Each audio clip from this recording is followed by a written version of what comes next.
Tá? E, portanto, que a qualidade e também o óculos, na verdade, a quantidade... Doutora, a gente voltando a falar sobre esse assunto, o correto é toda vez que vai se expor ao sol, então, utilizar o óculos de sol.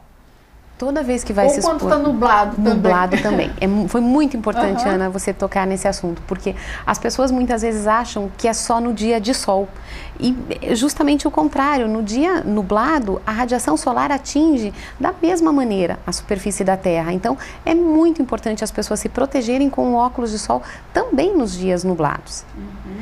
Agora, a qualidade aí também, né, doutora? Às vezes a pessoa quer pagar muito barato e o barato sai caro. Sai caro, porque, especialmente em relação à saúde ocular, os problemas são muito sérios. Existe um problema associado com a idade, é uma degeneração que acontece em pessoas idosas, que uma das causas acaba sendo a radiação ultravioleta e que não tem cura. É muito triste, porque muitas vezes a gente atende um idoso no consultório com uma baixa de visão muito importante e que não tem o que fazer, porque o estrago já aconteceu. Então tem que prevenir. A prevenção nesse caso é fundamental. Até ia perguntar isso, os olhos envelhecem, doutora? Envelhecem. A gente percebe isso com o desenvolvimento, por exemplo, de catarata. A catarata é um problema que acontece lá dentro do olho, que vai prejudicando a visão aos pouquinhos, não é de um dia para o outro. É associada com o fator da idade, principalmente. Tem doenças envolvidas. Algumas doenças podem fazer a catarata aparecer mais cedo, mas é um processo do envelhecimento do olho. Outra coisa que é decorrente do envelhecimento do olho é a história da vista cansada. A pessoa que chega nos 40 anos e já não consegue mais ler aqui, tem que pôr lá longe para ler. Pode acontecer até antes, né? Pode acontecer até antes, mas em geral, em torno dos 40 anos, isso acontece. É um processo que chama presbiopia, decorrente do envelhecimento natural do olho a partir dos 40 anos de idade. A gente até viu numa reportagem anterior, aqui no primeiro bloco, doutora, justamente falando dessa questão de prevenção. Quer dizer, o brasileiro ainda não se preocupa tanto quanto deveria com a prevenção da saúde dos olhos, né? Tanto é que a Organização Mundial de Saúde está aí, tem o Brasil na mira, vamos dizer assim, fazendo pesquisas com relação a isso. Quer dizer, as pessoas ainda não têm aquele hábito como tem de ir ao médico para outros assuntos, ir ao médico para tratar da saúde dos olhos, né, doutora? Só vai quando tem algum problema. Na grande maioria das vezes. Isso é um fato e é triste, Ana, porque especialmente em criança, a visão de uma criança se desenvolve, a parte neurológica dela, até os 7 anos de idade. Se a criança tiver um problema antes dessa idade e não for diagnosticado, isso vai gerar uma baixa de visão para o resto da vida. Então, essa questão da prevenção, especialmente na infância, os pais devem levar os filhos ao oftalmologista de uma maneira rotineira, mesmo que a criança não apresente sintoma. O filho não vai chegar para a mãe, uma criança de 3, 4 anos de idade, e falar: mãe, eu não estou enxergando. Porque muitas vezes o mundo da criança é próximo e a criança não percebe essa deficiência, e muito menos os pais. Então, especialmente em criança, tem que ter uma consulta de rotina, sim. Algumas idades, em especial 3, 4 anos de idade, depois na fase de alfabetização, mesmo que o filho não se queixe de nada. O que é importante os pais estarem atentos, doutora, principalmente nessa fase da alfabetização? Por exemplo, que é onde às vezes ocorre, e às vezes a mãe e o pai pensam que o filho tem preguiça e tal. E às vezes ele está com algum problema, né? Muitas vezes a criança que tem dificuldade escolar, dificuldade de aprendizagem, pode ter um problema visual, um déficit na visão. Então é recomendável sempre os pais ficarem de olho. Se a criança é uma criança que queixa de dor de cabeça, se é uma criança que tem olho torto, o vesguinho que popularmente todo mundo fala, estrabismo é sinal de doença. A criança que tem o olho torto tem algum problema com absoluta certeza. Isso não é normal e quanto antes diagnosticar e antes tratar, melhor a chance de essa criança desenvolver a visão. Então tem que procurar. Criança que lacrimeja, a criança que coça os olhos com frequência, são sinais de alerta, sinais de que tem que procurar o quanto antes. O estrabismo, doutora, é quando a criança ainda é bebê. Isso é normal até uma certa idade? Como que é isso? Porque às vezes as mães, quando nasce o bebezinho, nasce um pouquinho estrábico, né? Depois fica normal ou não? Até que idade? Como que é? Nos primeiros meses, especialmente, Ana, nos primeiros 3 meses da criança, é normal a criança ter um estrabismo, um desvio de vez em quando. Não é aquela coisa que pode ser o tempo inteiro. Se é o tempo inteiro, já é um estrabismo congênito, um estrabismo que a criança nasceu e que tem que ser tratado. Aquela criança que de vez em quando, nos primeiros meses de vida, entorta o olho, é absolutamente normal. Porque quando a criança nasce, a visão ainda não é uma visão boa. A criança não tem uma visão de cores definida, a criança não tem a fixação central da visão, é um olho que ainda não tem capacidade de seguir os objetos.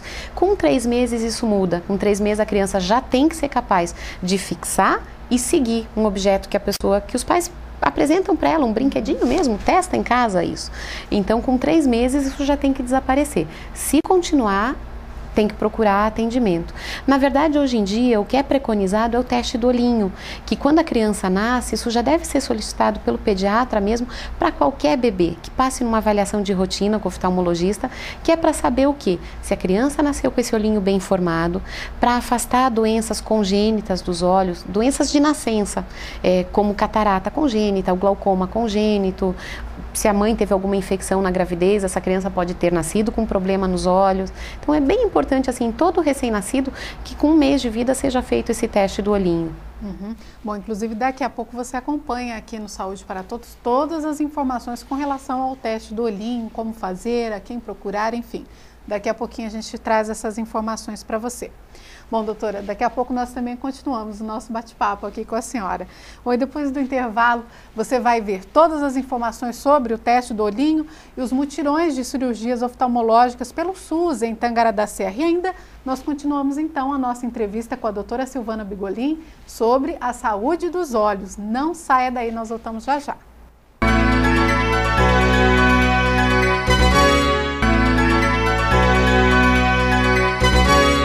De volta com Saúde para Todos.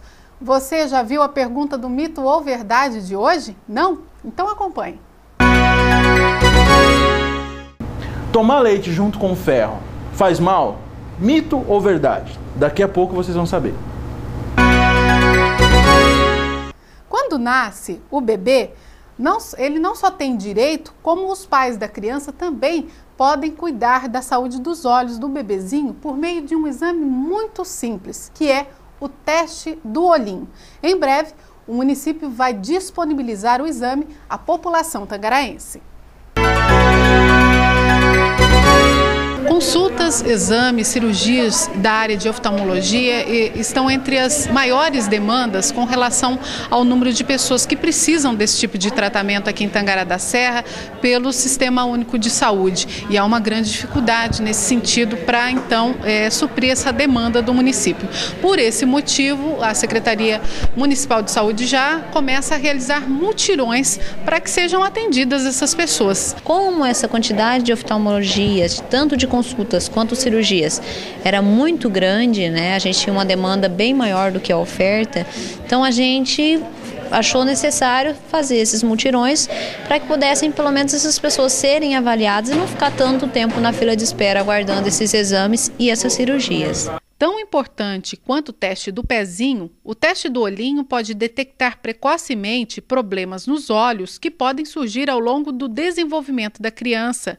Até os 2 meses de idade, é ideal que os pais se preocupem em realizar o exame no bebê. Em Tangará da Serra, o exame passa a ser gratuito na rede pública de saúde.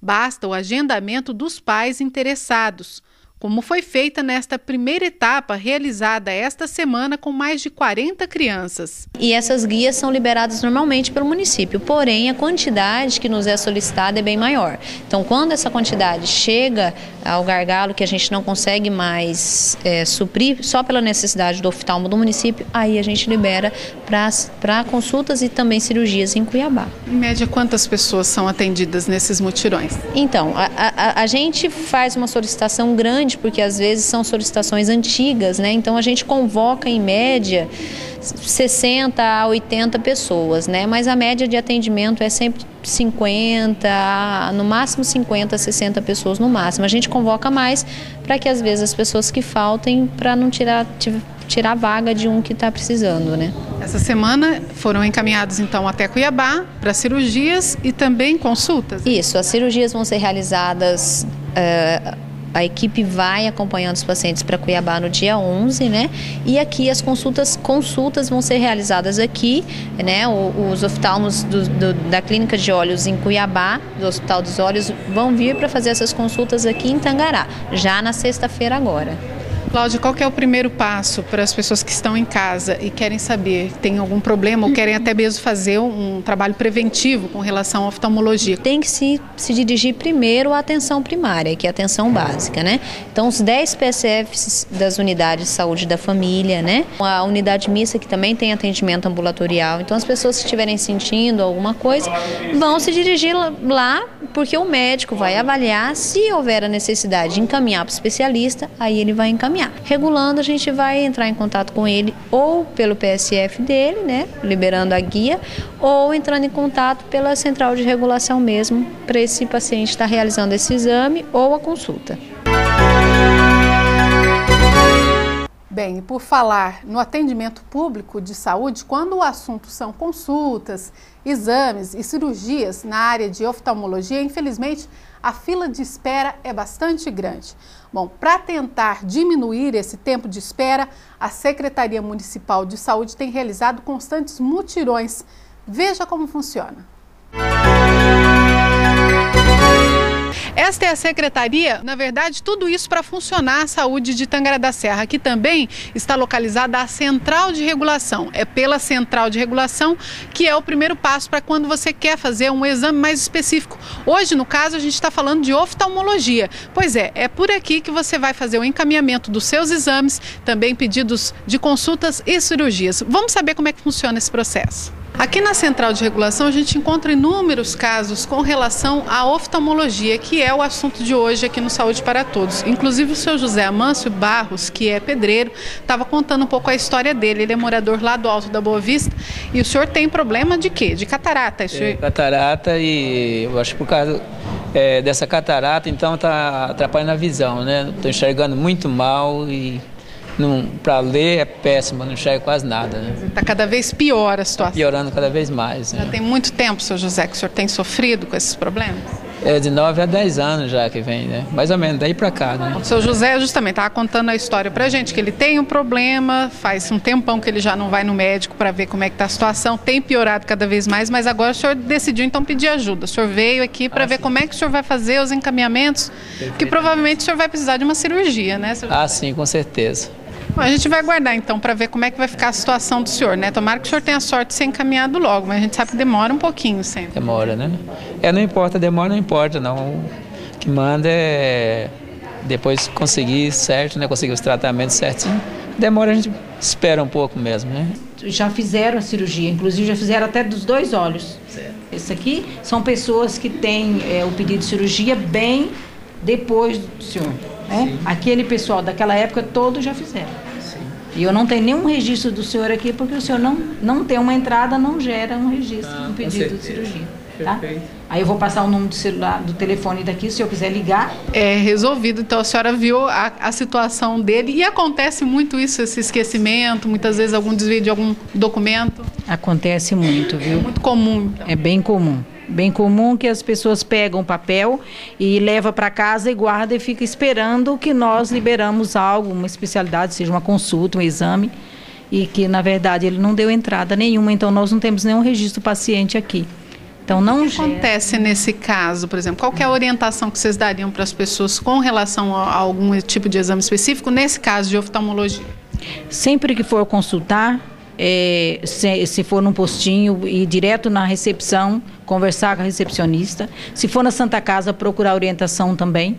Né? E todos os exames, eles são dados, exames, consultas, especialidade, se o clínico geral consulta e pede encaminha o paciente a outro especialista, ele tem que dar entrada a todos os exames, consulta especializada, tudo no postinho do bairro dele, ou na unidade mista de saúde, quem mora fora de área. Tudo vai passar pela central de regulação? Sim, tudo passa pela central de regulação. É importante a pessoa não esquecer nenhum tipo de documento, pegar todas as orientações antes de vir para cá, e se tiver dúvidas também pode se orientar aqui. Sim, qualquer dúvida pode orientar conosco e mesmo nos PSF também do bairro. A seguir, nós continuamos a nossa entrevista de hoje sobre a saúde dos olhos. E tem mais informações para você. O que a alimentação pode fornecer aos nossos olhos? Nós voltamos já já.